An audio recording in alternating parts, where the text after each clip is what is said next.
Assalamualaikum.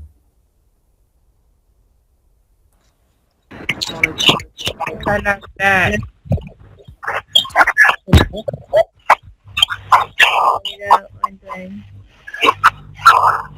Boleh mula ya?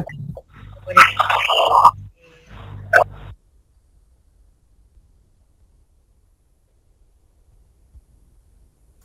Assalamualaikum warahmatullahi wabarakatuh. A'udzubillahi minasyaitonir rajim. Bismillahirrahmanirrahim. Alhamdulillahil muwaffiqil mu'in. Wassalatu wassalamu ala sayyidina Muhammadin imamil muttaqin wa rasuli rabbil alamin. Salla alaihi wa ala alihi at-tayyibin wa ashabil akramin wa tabi'ihim bi ihsanin ila yaumiddin. Allahumma aftah alaina futuhal arifin wa faqihna fid din waj'alna minal ulama'il amilin wal malaikatil muqarrabin. Qala al-musannif rahimahullahu ta'ala wa nafa'ana wa bil muslimin wa bi barakati ulumihi fid darain ya rabbal alamin. Innaka la tahdi man ahbabta walakinna Allah yahdi man yasha'. La hawla wa la quwwata illa billahil aliyyil azim. La hawla wa la quwwata illa billahil aliyyil azim. La hawla wa la quwwata illa billahil aliyyil azim.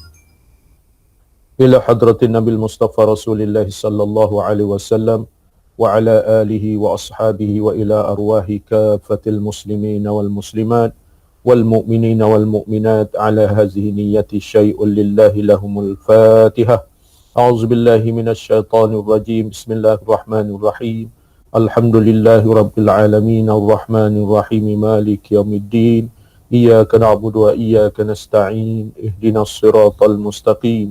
Siratal ladzina an'amta 'alaihim ghairil maghdubi 'alaihim waladdallin. Amin. Hadirin hadirat muslimin muslimat yang dirahmati Allah Ta'ala sekalian. Alhamdulillah, pertama-tamanya tak jemu kita membasahkan lidah kita dengan memuji Allah Subhanahu Wa Ta'ala dengan menyebut Alhamdulillah, tanda syukur kita kepada Allah Subhanahu Wa Ta'ala. Syukur yang lahir daripada hati sanubari kita, daripada lubuk hati kita ke hadrat ilahi. Kerana kita dipanjangkan umur hari ini, kita disihatkan tubuh badan, kita dilimpahi dengan rahmat kesihatan oleh Allah Subhanahu Wa Ta'ala dan dilimpahi dengan rahmat, taufik, hidayah dan inayah daripadanya, kita berpeluang sama-sama mengikuti pengajian secara online Sabah Minggu setiap hari Sabtu. Moga-moga kita dibukakan pintu hati oleh Allah Subhanahu Wa Ta'ala, diterangi dengan cahaya ilmu, dapat serba sedikit kita mengamati nasihat-nasihat agama, pengajaran-pengajaran agama yang memberi manfaat kepada kita, khususnya di dalam bekalan kita untuk beramal ibadah kepada Allah Subhanahu Wa Ta'ala, khususnya untuk mendekatkan diri kita kepada Allah Subhanahu Wa Ta'ala. Tidak ada lebih beruntung kepada kita melainkan kita sentiasa mendampingkan diri ataupun taqarrub, mendekatkan diri kita kepada Allah Subhanahu Wa Ta'ala. Manakala perkara-perkara yang di dunia ini yang kita yang kita lalui sementara sahaja. Yang kekal abadi ialah memperhambakan diri kepada Allah Subhanahu Wa Ta'ala, membuat apa yang diperintah dan meninggalkan apa yang dilarang, kita melaksanakan perkara-perkara yang disarankan oleh Rasulullah sallallahu alaihi wasallam. Di antaranya ialah saban minggu kita mengikuti pengajian ni, yakin dan percayalah, man salaka tariqan yaltamisu fihi ilman sahhalallahu lahu tariqan ilal jannah. Sesiapa yang melangkah kakinya, kita ni tak pergi ke masjid, tak pergi ke surau, tak pergi kelas pengajian, tetapi kita mengikuti kita mengikuti nasihat-nasihat agama yang bermanfaat ataupun yang berfaedah, sahhalallahu lahu tariqan ilal jannah. Allah Ta'ala mudahkan jalan bagi kita insya-Allah menuju kepada syurga. Jadi oleh kerana itu kita mendampingkan diri dengan pengajian-pengajian ilmu ni bukan rugi, bukan membosankan, tetapi amal ibadah kita kepada Allah Subhanahu Wa Ta'ala sebagai bekalan kita. Mudah-mudahan usaha kita yang sedikit ini dinilai oleh Allah Subhanahu Wa Ta'ala dan diredainya, dan lebih-lebih lagi di dalam kehidupan kita ni ada manfaat kepada kita dunia dan akhirat insya-Allah. Pada pagi ini kita menyambung pengajian kita ilmu usuluddin ataupun ilmu tauhid. Jadi seperti biasa, sebelum kita memulakan pengajian kita, mohon apalah kiranya dibuka kamera. Cikgu Azmi ni buka dari awal lagi, Cikgu Azmi. Assalamualaikum Ustaz. Waalaikumsalam warahmatullahi. Apa khabar cikgu? Alhamdulillah sihat. Alhamdulillah. Abang Nazari kita Maulana, apa khabar? Abang Lee kita, apa khabar?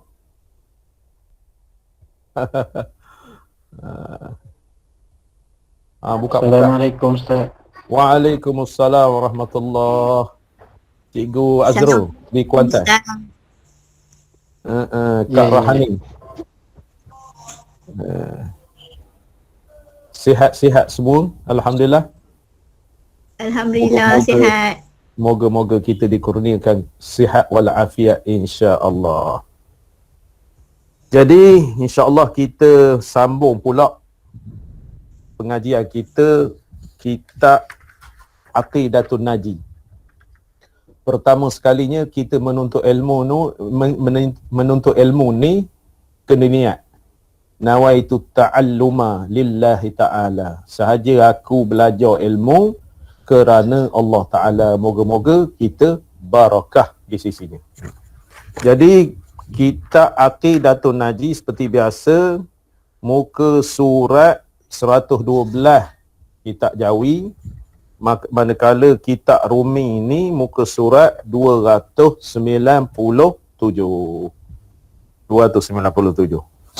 Kita ni berkisar ataupun membahaskan berkenaan dengan kulliyat. Dipanggil kulliyat.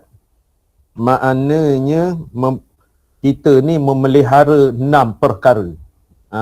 Asas agama ni ataupun maqasid, tujuan tujuan kita hidup ni naklah memelihara 6 perkara.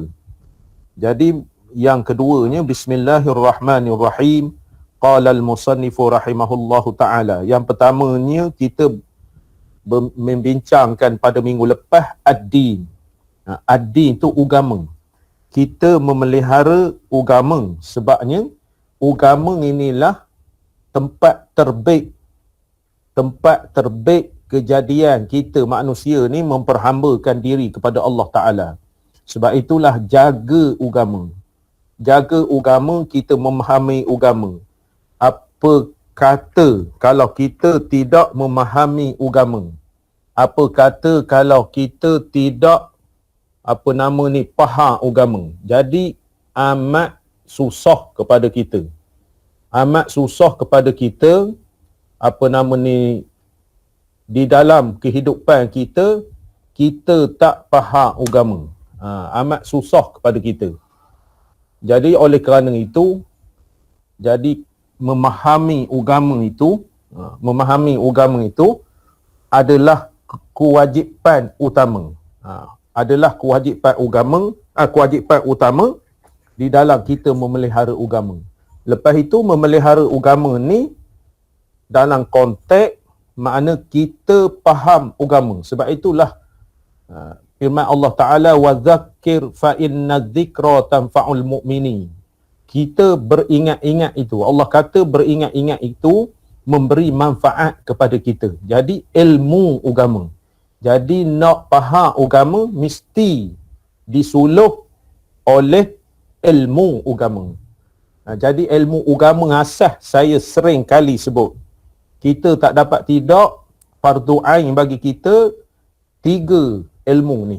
Ilmu tauhid, ilmu fiqh, ilmu tasawuf. Itu nak memahami agama. Lepas itu cabang-cabang ilmu tafsir, ilmu hadis secara khusus.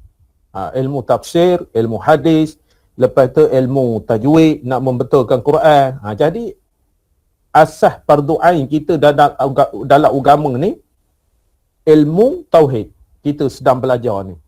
Ilmu tauhid ni saya ulang balik, maknanya kita nak mengenal kejadian kita oleh Allah Subhanahu Wa Taala dan nak mengenal Allah itu pencipta kita, Allah itu Tuhan yang kita sembah di atas dunia ni, dekat nak mati, di dalam kubur, sehingga dibangkitkan di padang mahsyar. Allah itu Tuhan kita.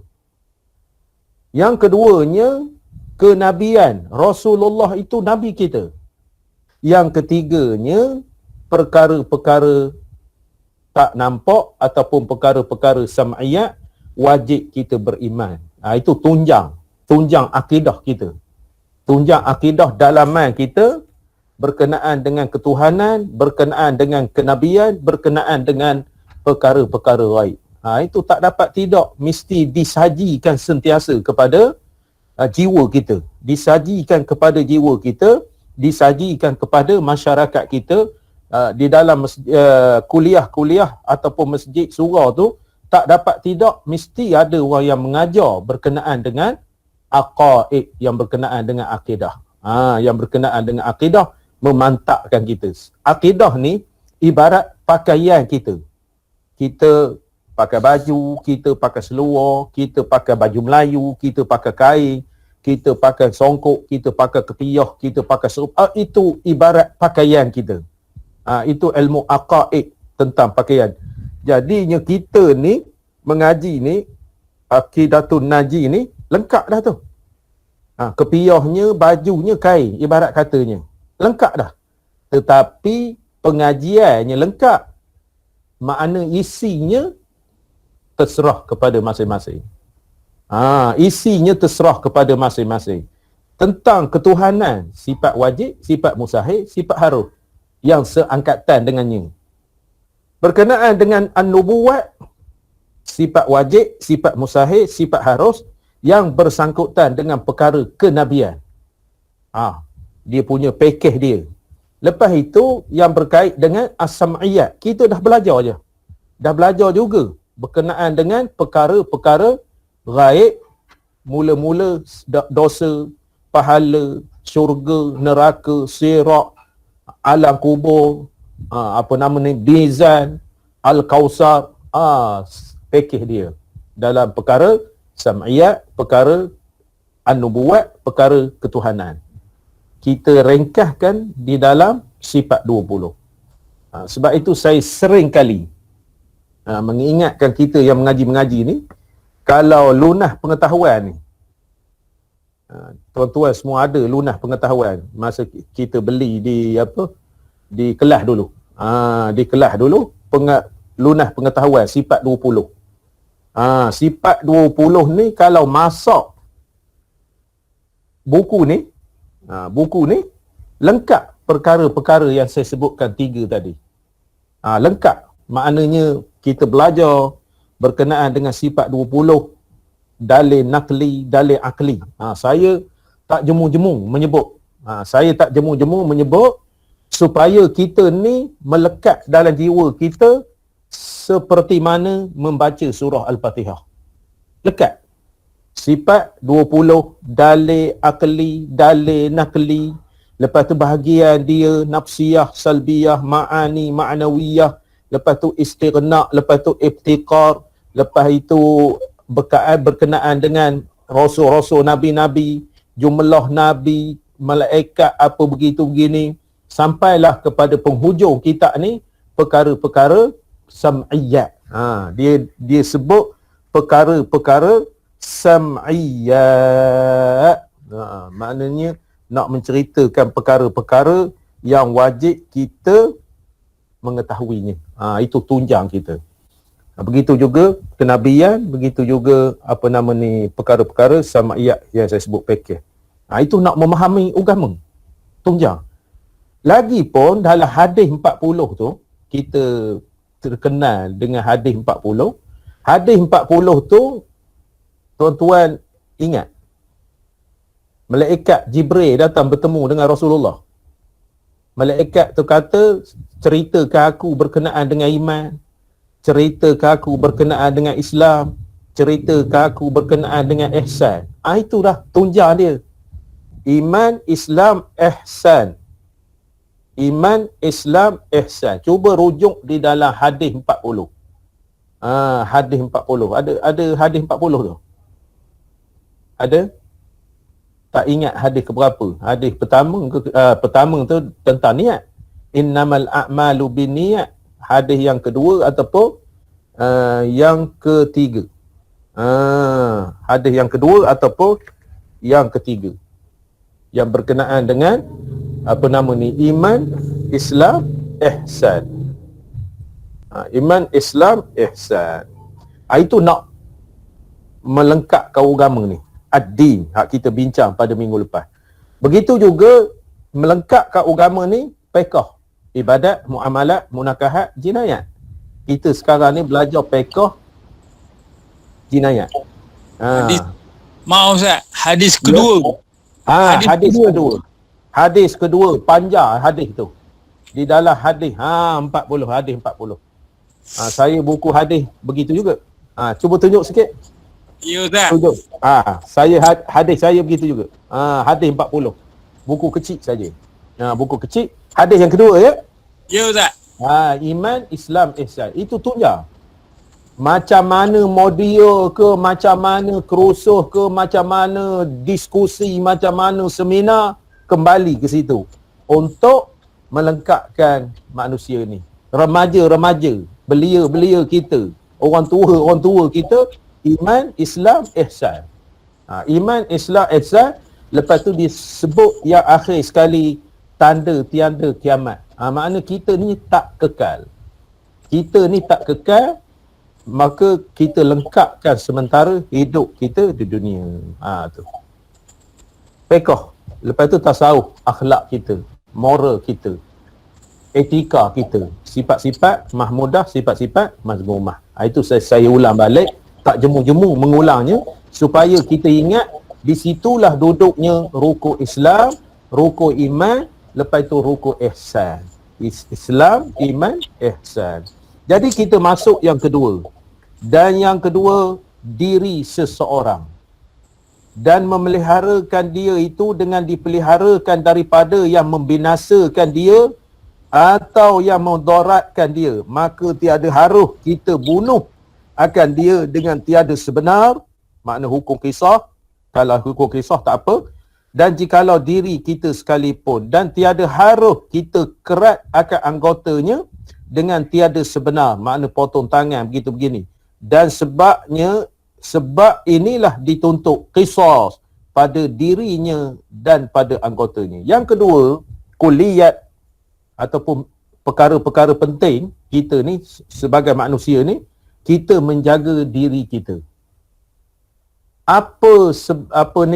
Sebab kita memelihara diri kita?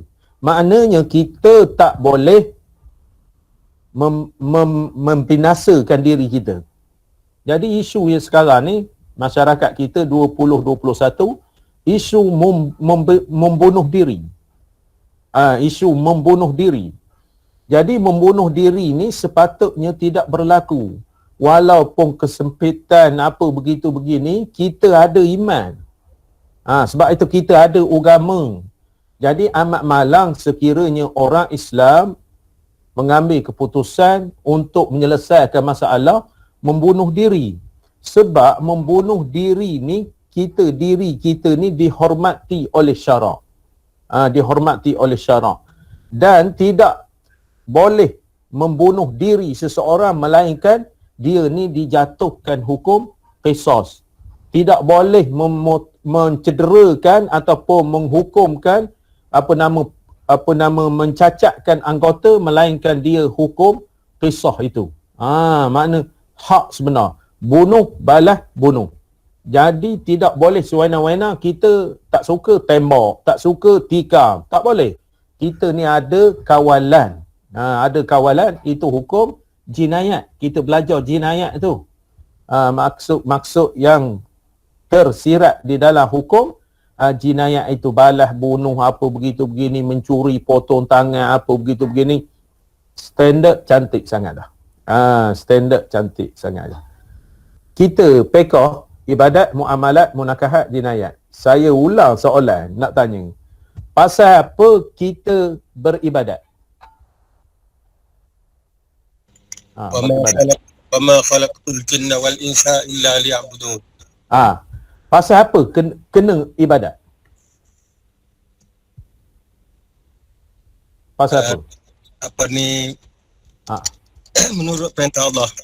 Ya, menurut perintah Allah itu ibadat. Kenapa kita perlu kepada ibadat?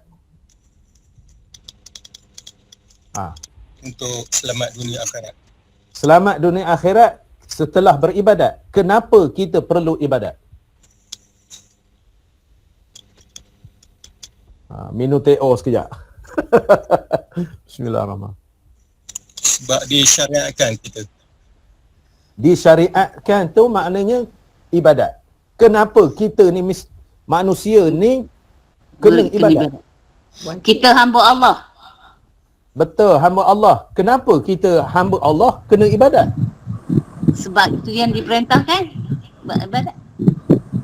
Orang ramai tak, walaupun Allah perintah tak semayang. Mungkin untuk menzahirkan ketaatan kita kepada Allah. Ya, ketaatan tu ramai juga orang tak taat. Mengelakkan daripada maksiat. Mencegah kan? Daripada maksiat. Mencegah. Kita perlu ibadat. Perlu ibadat. Sebab apa kita perlu minum air? Sebab nak hilangkan dahaga. Hilangkan dahaga. Takkan kita minum nasi pula. Kita seorang mukallaf. Untuk jadi baik. Untuk jadi baik, ada juga hak beribadat, mencuri, tabur masjid. Nak membuktikan kita hamba Allah. Hamba Allah tidak dinafikan, semua makhluk kafir pun hamba Allah. Ustaz, untuk mendapat kesejahteraan di akhirat. Kesejahteraan di hayat akhirat tu maknanya hasil daripada ibadat. Kenapa perlu ibadat? Kenapa? Daripada maksiat. Untuk membezakan antara yang Islam dengan yang kafir. Jadi kalau orang tak beribadat, tak sembahyang ni kafir ke lah?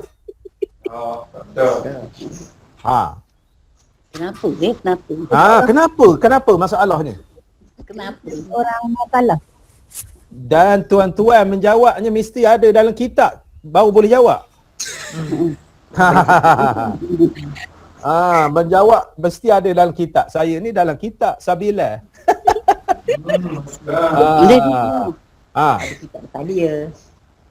Tak ada kitab depan saya, tak ada kitab. Tapi saya baca di dalam Sabilah.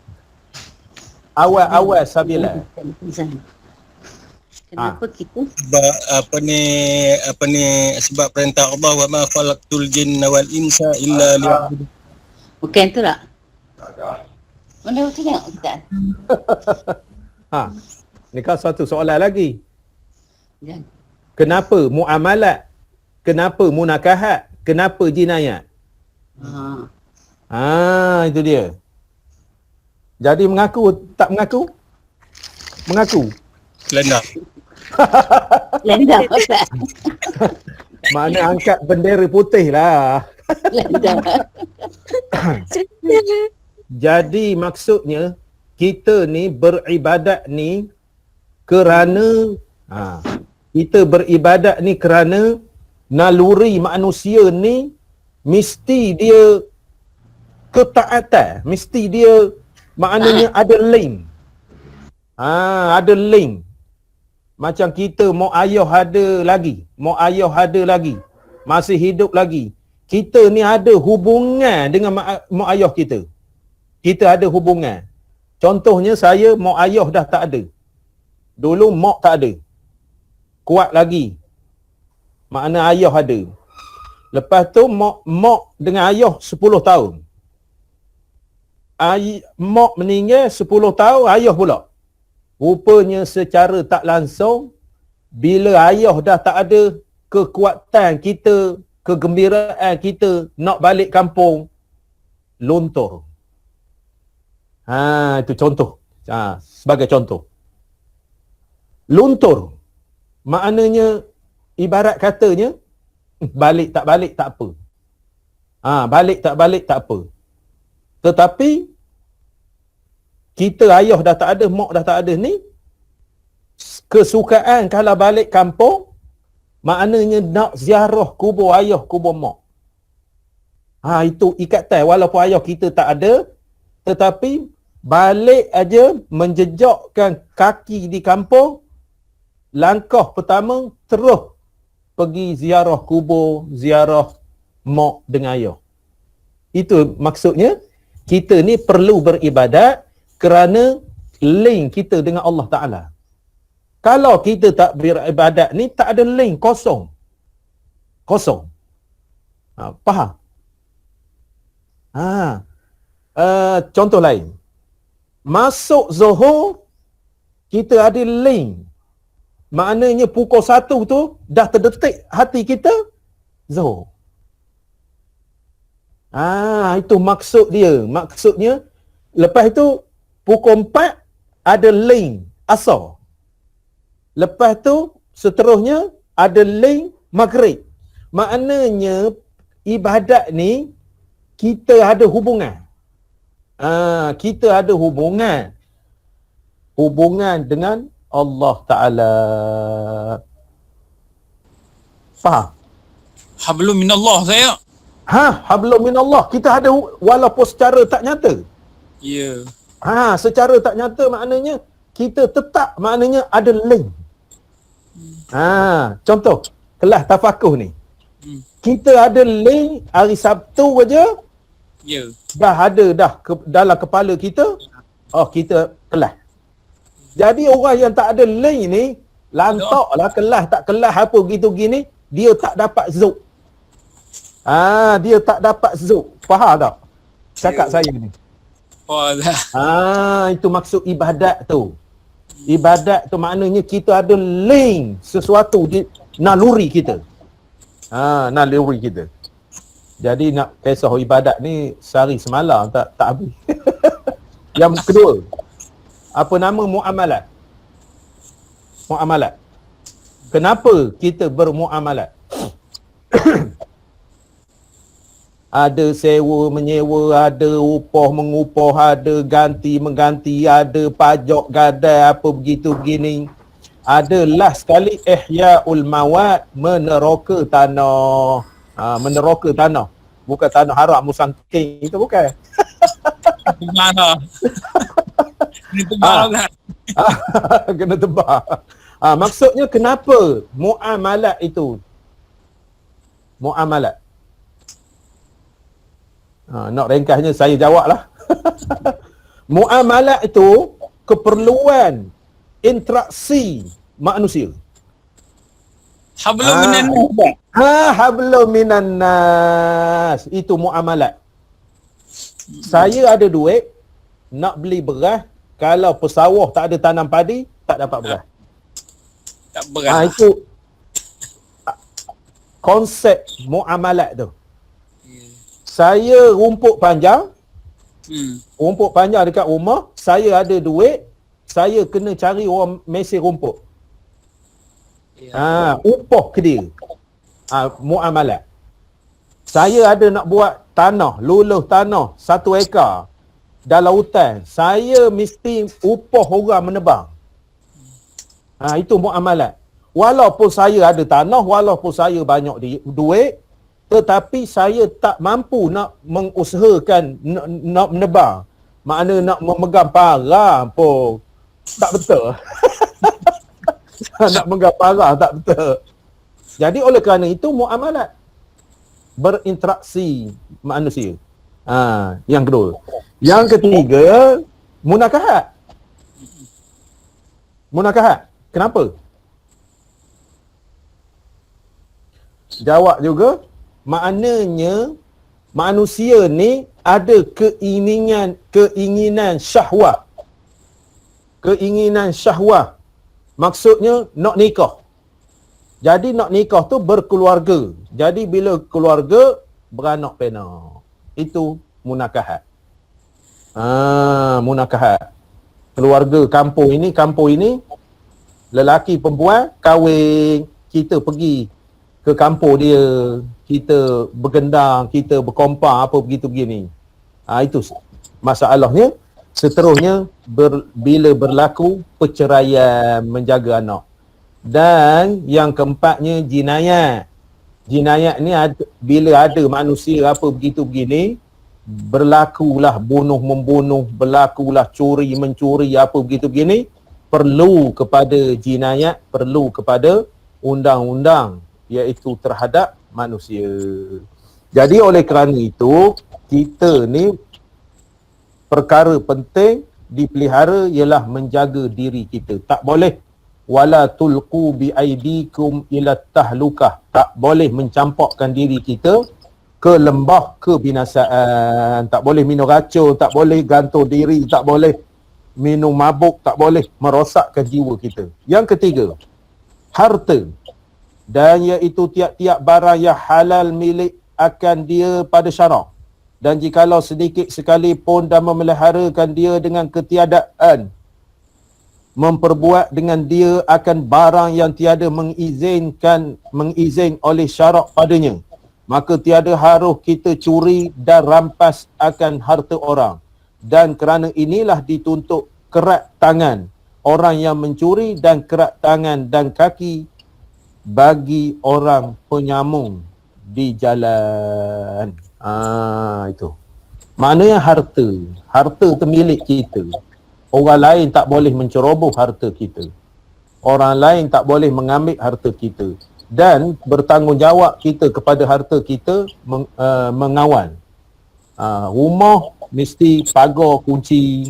Itu usaha mengawal. Pintu mesti kunci, tingkap mesti tutup, apa begitu begini. Dan kita pula menjauhkan diri daripada unsur-unsur yang boleh orang mencuri. Ikhtiarnya, ikhtiar zahir. Gerai, kunci 2, 3, 4 kunci. Lepas itu begitu begini, mengawal harta kita, mengawal milik kita. Namun begitu, letak kepada asas kita, kembali kepada Allah. Gerai, dia potong gerai tu. Tak boleh potong gerai pula, dia buat syarikat estro, bawa tangga. Dia buat bawa tangga, letak pada atap, dia buka atap. Jiran sebelah mengabarkan bela estro. Rupanya angkut barang kita. Itu kembali kepada tauhid.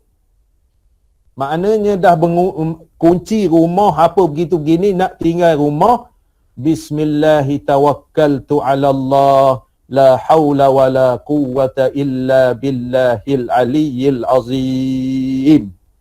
Lepas itu disuruh kita dalam kitab apa nama Paridah. Dalam kitab Paridah tetepi dah. Dalam kitab Paridah mengaji belaka Paridah. Mengaji tahun yang pertama 2015. Ada terbaca Paridah di tepi hak kitab Jawi dia. Ada terbaca tak? Tak ada. Ada terbaca tak? Bismillahirrahmanirrahim. Kita beramal dekat nak tidur, baca Bismillahirrahmanirrahim 21 kali. 21 kali. Ataupun kita dekat nak meninggalkan rumah, insya-Allah, sebab itu tuan rumahnya last sekali keluar, kita nak tinggal rumah kita tu, anak isteri kita dah masuk dalam kereta ataupun duduk luar, kita kunci bismillahi tawakkaltu 'ala Allah la haula wala quwwata illa billahil aliyyil azim. Lepas tu kita baca li'ila fi Quraisyin. Li'ila fi Quraisyin. Lepas itu kita baca bismillahirrahmanirrahim 21 kali, insya-Allah selamat. Tu. Perkara-perkara yang ikhtiar. Nak kunci, dia cut ke kunci tu, habis. Jadi kita bertawakal kepada Allah Ta'ala. Itu kembali kepada tauhid. Kembali kepada tauhid. Benda saya khabar tadi, 3 perkara. Nombor 1, Melera agama. dak, apa nama ni, bacaan tadi. Bacaan tadi. Nak meninggalkan rumah. Nombor 1, Ustaz. bismillah tawakkaltu. Nombor 2, Lila fi Quraisy. nombor 3, Bismillah 21 kali. bismillah 21 kali. InsyaAllah itu amalan orang alih-alih. Orang alih-alih insyaAllah. Jadi kita menjaga harta kita, kita tak mengambil harta orang lain tak boleh ambil harta kita. Maknanya kita menjaga harta kita dengan ikhtiar, dengan izin Allah Subhanahu Wa Taala. Di dalam masa yang sama juga kita naklah menjaga sempadan kita. Kalau duduk perumahan, kalau ada tanah kiri kanan depan belakang, tanam pokok durian. Tanam pokok durian, kacau betul. Jadi kalau nak tanam tu, pokok-pokok kecil saja. Tetapi jangan menyebabkan susah hati jiran kita. Membela ayam, membela itik, membela kambing, membela lembu di dapur kita. Kambing. Dapur kita tu, dapur jiran belakang. Ya. Jadi dia masak gulai ayam ke gulai ikan, kari ayam, tambah resipi tai kambing, tai ayam. Itu tak logik. Kita sempadan kita, menjaga harta kita, dan orang lain menjaga harta dia, selamat kita. Jadi masalah masyarakat kita hari ni, kita menjaga harta kita, orang lain membahas harta kita, membedai harta kita. Jadi agama tak begitu, sebab ada hukum dia mencuri dan sebagainya.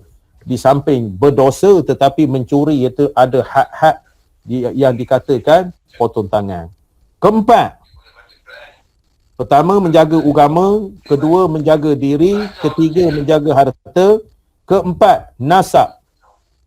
Dan murak dengan nasab pertambatan antara bapa dan anaknya, dan memeliharakan dia dengan tertahan daripada zina, dan kerana memeliharakan dia itulah dituntut rejam akan zani, pezina, muhsan, dah kahwin, dan diderakan dengan 100 pukul akan bukan muhsan, lelaki dan perempuan. Nasab. Nasab keturunan ni, apa nama ni, agama menitik beratkan perkara-perkara ini yang berkait dengan nasab keturunan. Nasab keturunan. Jadi oleh kerana itu, nasab ini dijaga oleh agama. Sebab itu dilarang perbuatan zina. Dilarang perbuatan yang menghampiri zina. Sebabnya dia kucak-kacirkan nasab keturunan. Dia mengucak-kacirkan nasab keturunan. Begitu juga anak-anak kita insya-Allah selamat. Anak-anak kita ni sekiranya dia bercinta, janganlah dia membuat perkara-perkara yang dilarang oleh syarak. Nasab ni segi menasab, perkara yang dilarang oleh syarak. Maknanya dia ni memegang tangan tunang dia, apa begitu begini, cium tunang dia, tak boleh. Jadi jangan kecewa, kita buat begitu, akan datang anak kita buat gitu pula. Akan datang anak kita buat gitu pula. Dia nazak, dia menurun. Yang menjadi alih payahnya, yang menjadi tak senonoh. Yang menjadi tak senonoh payah mudah sangat. Yang nak menjadi alim ni kena mengaji, kena belajar. Yang menjadi mengikut PN keturunan tu cepat jadi. Lebih lagi berkenaan dengan berzina sebelum kahwin. Akan datang boleh jadi anak dia, boleh jadi cucu dia. Itu tunai orang tu khabar. Macam kunyit dengan kapur. Bahayanya. Sebab itu dilarang oleh agama berkenaan dengan nasab ni. Jadi kalau nak ceritakan kisah nasab ni, maknanya di dalam munakahat tu, kisah-kisah yang berkaitan dengan nasab keturunan. Daripada walimah, daripada khitbah, meminang dan sebagainya. Dan Nabi bersabda, tungkahul mar'atu li arba'in, lima liha, wali jamaliha, wali hasabiha, wali diniha, fasfar bizatiddin taribat yadak. Nak memilih, nak memastikan nasab keturunan ni, nak memilih dikahwini oleh perempuan itu, seseorang perempuan ataupun suami dia, lima liha, dari sudut ekonomi, dari sudut lawanya, dari sudut keturunannya, lepas tu dari sudut agamanya. Pilihlah yang ada agama, taribat yadak, kita akan selamat.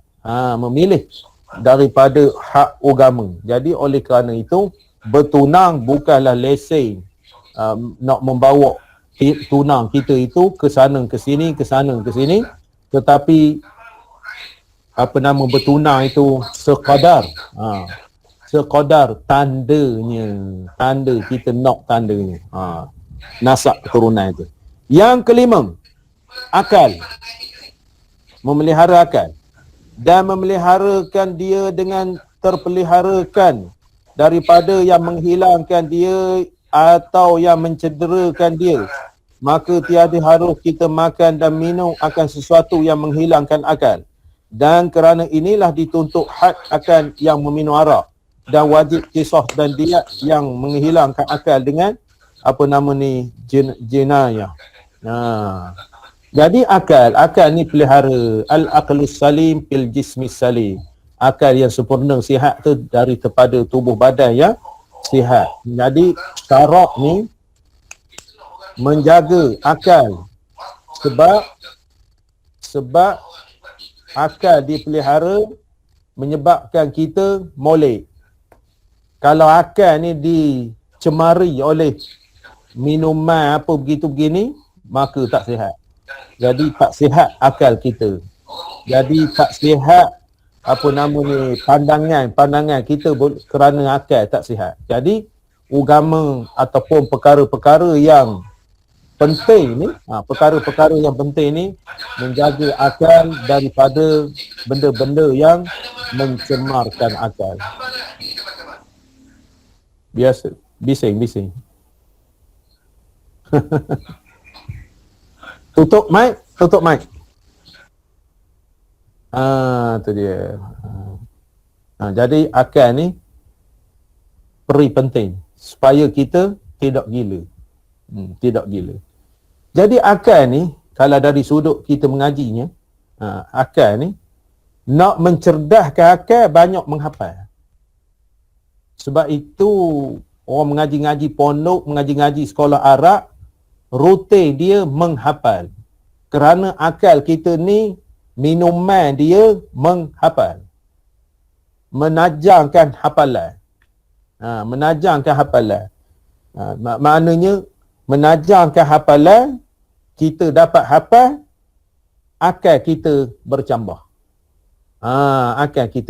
Tuan-tuan tak percaya, kita baca ataupun hafal doa-doa, hafal yang perkara-perkara yang berkait dengan mutiara kata dalam bahasa Arab, maknanya akal kita ni bertambah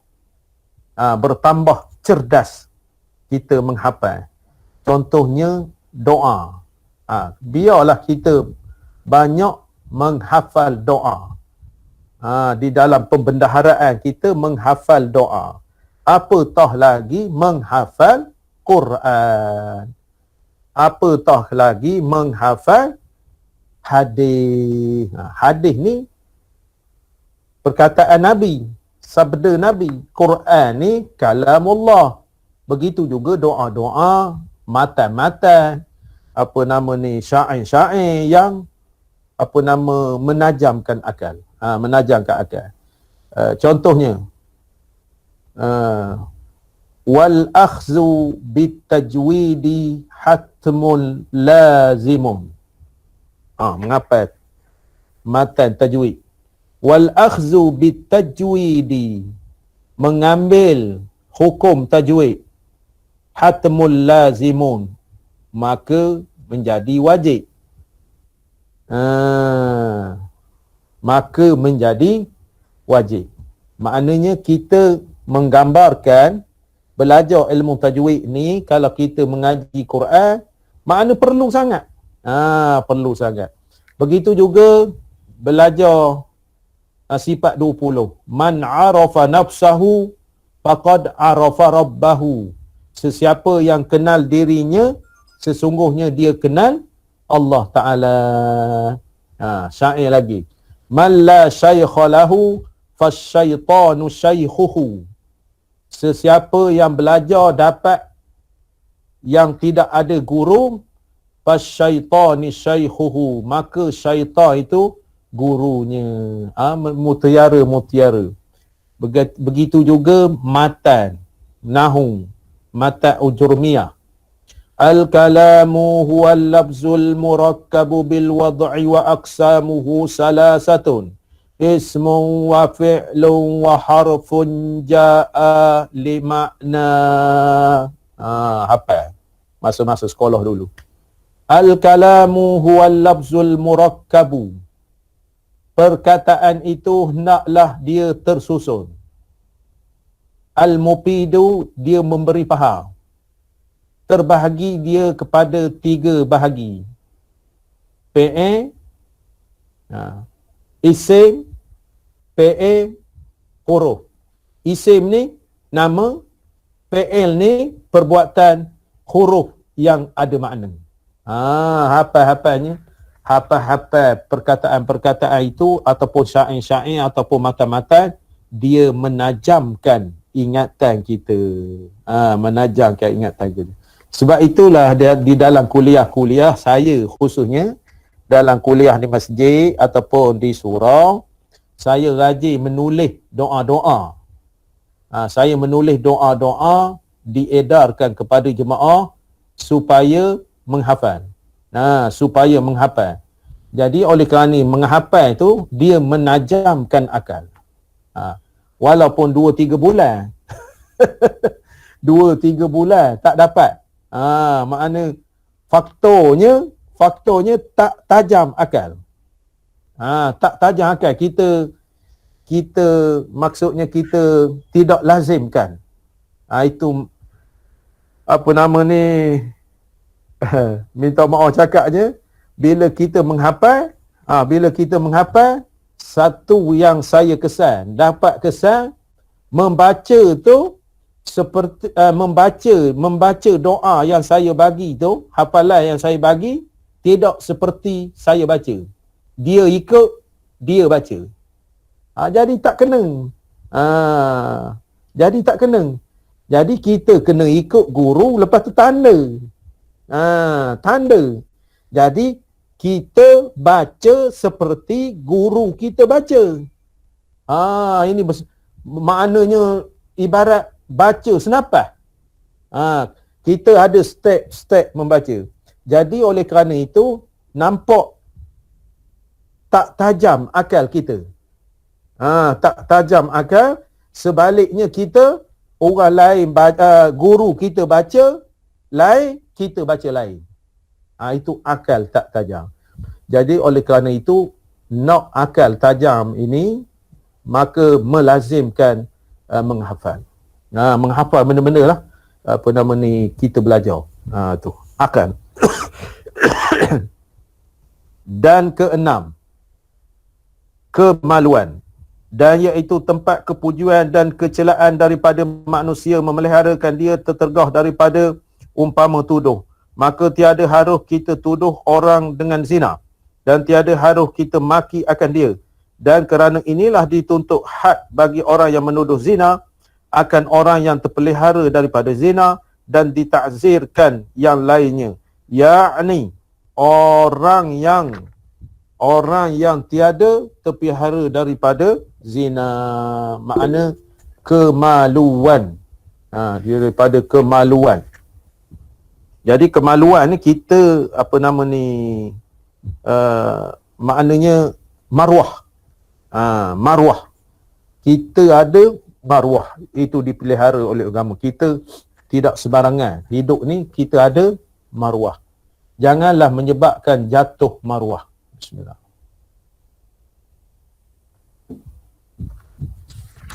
Menjatuhkan maruah kita. Memelihara perkara-perkara yang berkaitan maruah. Maruah ni banyak jenis. Maruah ni banyak jenis. Jadi kalau sifat-sifat mahmudah ni memelihara kemaluan ni, kemaluan kita manusia ni, az-zakar ataupun al-farju, makna kemaluan kita, fizikal kita. Tapi kemaluan di sini muru'ah, makna maruah diri. Kita oleh kerana menjaga maruah dituntut supaya kita menjaganya. Kita tu imam menghalau kambing petang-petang pakai seluar pendek. Tak menjaga maruah. Lah, dia ni itakullah hari Jumaat. Tak berbaju, nampak pusat, lepas itu pakai seluar pendek. Walaupun kita nak menghalau lembu kambing masuk ke reban kandang. Jadi tak boleh. Tak boleh. Seperti kita kata, contohnya kita biasa berjalan berkepiah. Berkepiah, menutup kepala. Tiba-tiba saya tak berkepiah. Orang pelik. Hai, pasal apa ustaz ni tak berkepiah? Patut hujan lebat sangat. Itu dia kata maruah. Walaupun bukan wajib. Tapi maruah. Maruah. Tok Bilal hari Jumaat azan pakai baju kemeja lengan pendek. Lepas itu orang kata Tok Bilal ni terbiak agaknya di kampung. Biasa-biasa tak pakai baju lengan pendek ni ketika bertugas. Orang sebelah khabar musim kobi. Itu maruah. Walaupun pakai lengan pendek tidak menampakkan aurat umpamanya, tapi maruah. Maruah. Contoh lain, ustaz ketika pergi baca doa selamat, tak berkepiahnya, pakai t-shirt ketatnya, seluar ketat, kita ni teragak-agak nak menyuruh dia membaca doa selamat. Tak jaga. Sebab itulah orang tua-tua kita, tutup imam kita menjaga maruah dia. Tutup imam kita ni orang dulu-dululah, kalau dia tok imam haji berserban 24 jam. Berserban 24 jam. Dia menjaga baju Melayunya, baju lengan panjangnya. Oh, cantik sangat orang tua-tua dulu. Sekarang kita ni sembahyang Jumaat pun ataupun sembahyang waktu jarang-jarang orang yang nak berserban. Masa dulu serban tu cantik. Diputar serban tu cantik. Kemas gitu. Dia sebenarnya menjaga maruah diri dia. Makna standard biasa. Kita jadi tuan kadi. Kita jadi tuan kadi dilihat oleh masyarakat. Minum-minum tepi jalan tak boleh. Minum-minum di warung tak boleh. Lepas itu berjalan-berjalan ni pakai t-shirt lengan pendek tak boleh. Dia tu maruah dia. Lepas itu kalau kita pergi ke masjid, berjubah ataupun bersamping baju Melayu. Itu standard dalam kita melawat masjid-masjid. Kalau malam ni berjubah. Kalau hari Jumaat berjubah ataupun bersamping. Jadi oleh kerana kita ni qadi pakai baju lengan pendek t-shirt, jadi orang tak menjaga maruah. Itu dititik beratkan kepada kita supaya mengawal 6 perkara ini. Nombor 1, agama. Nombor 2, diri. Nombor 3, harta. Nombor 4, nasab. Nombor 5, akal. Nombor 6, kemaluan ataupun maruah kita. Maruah kita. Di samping itu, maruah ini berkait juga dengan perkara-perkara zina dan sebagainya. Berzina dengan sebagainya, itu dikatakan maruah kepada kita. Dan barang siapa ingkar akan suatu pekerjaan yang maklum daripada beberapa dalil agama kita yang menyerupai maklum dengan darurat, dengan kira-kira tahu dia akan khawasul muslimin. Khawasul muslimin makna umum di kalangan orang Islam, dan orang awam mereka itu seperti wajib sembahyang 5 waktu dan puasa pada bulan Ramadan, dan haram berzina dan minum arak dan umpamanya, dibunuh akan dia kerana kufurnya, kerana ingkarnya. Bagi yang demikian itu melazimkan ia mendustakan Nabi sallallahu alaihi wasallam, dan bukan bunuhnya itu had dan kifarah dosanya. Satu lagi, perkara-perkara yang 6 perkara ini maknanya orang tahu secara umum. Orang tahu secara umum, tak payah. Khinzir itu najis, orang tahu dah. Membunuh itu perbuatan salah, orang tahu dah. Membunuh diri perbuatan yang salah, orang tahu dah. Tak sembahyang 5 waktu, orang tahu dah.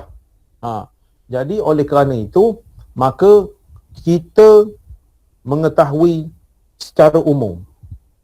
Tak payah belajar-belajar pun kita dah tahu dah. Perkara-perkara yang maklum. Maklum.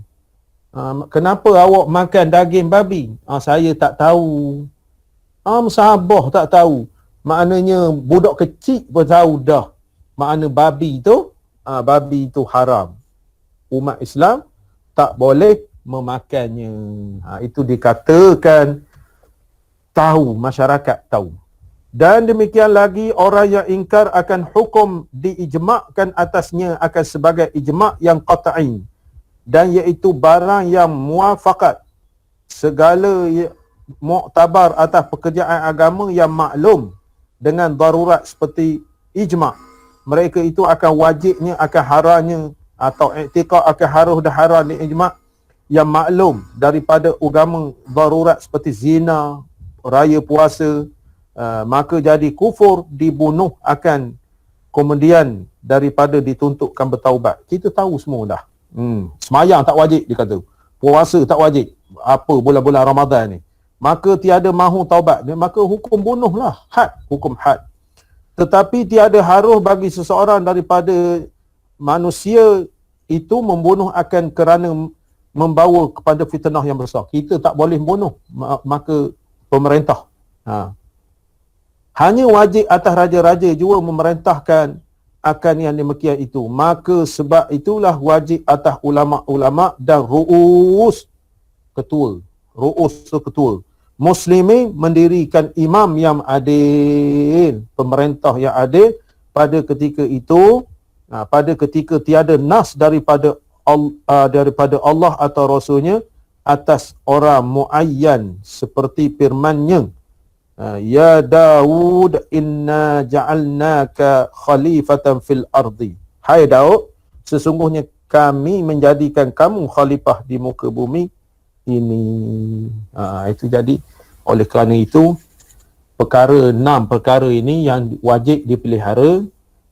Dan perkara-perkara yang menyebabkan keingkaran ataupun tak percaya, maka masyarakat awam dah tahu perkara-perkara begitu, jadi dia tak boleh kata tak tahu. Sebabnya kita dah umum, masyarakat awam. Adakah orang tak tahu bulan Ramadan wajib puasa? Tak logik. Adakah orang tak tahu hari Jumaat wajib Jumaat? Tak logik. Adakah orang tak tahu hari raya puasa, hari raya haji tidak boleh berpuasa? Jadi umum. Jadi umum kita dah tahu. Jadi oleh kerana itu perkara yang 6 ini wajib dipelihara oleh individu supaya ia selamat di dunia dan di akhirat. Selamat di dunia dan di akhirat. Boleh faham? Boleh faham? Boleh faham?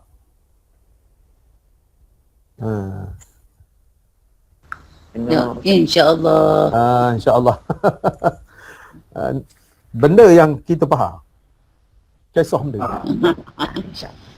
Kisah agama ni. Kisah agama. Kisah manusia tu kan. Kisah manusia dituntut untuk memelihara agama ni. Melihara agama. Lagi? Ada 6 perkara tu. 6 perkara wajib dipelihara. Wajib dipelihara dia. Wajib dipelihara. Dan sepatutnya manusia ni tahu apa? Sepatutnya. Sepatutnya Manusia sepatutnya tahu apa? tahu dia.